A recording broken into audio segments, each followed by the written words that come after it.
Well, Russia's President Vladimir Putin has warned this morning that any foreign troops deployed to Ukraine before a peace deal will be viewed as legitimate targets by the Kremlin.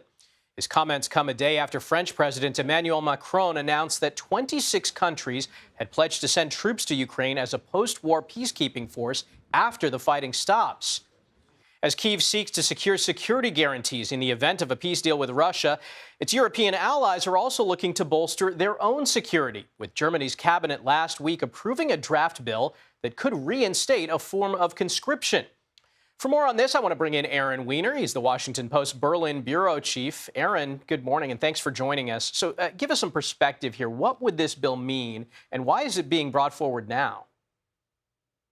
So let's put this in perspective. I mean, Germany, for the past 80 years since World War II, has taken a very pacifist stance, and its military numbers have declined a lot in recent decades. Now, all of a sudden, it's confronting this threat of Russian aggression, this fear that Russia could be capable of attacking a NATO member by 2029. At the same time that the United States is making clear that it can't necessarily be relied upon to defend Europe. And so Germany, as the largest economy and largest country in Europe, is taking it upon itself to try to really build up its military at a very rapid pace. Now, this is a pretty big step, potentially conscription. How is this being received in Germany?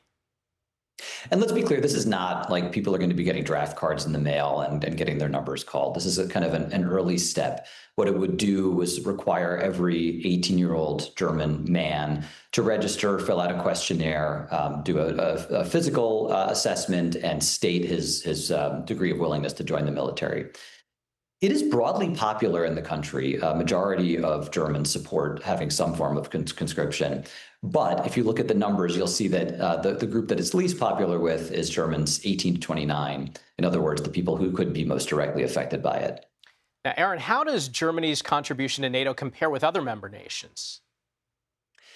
It's a little bit hard to measure. Everyone is kind of doing this delicate dance right now, but all NATO members have committed to spending 5% of their GDP on defense. Again, that's interpreted very broadly. So it includes things like infrastructure that could aid in defense.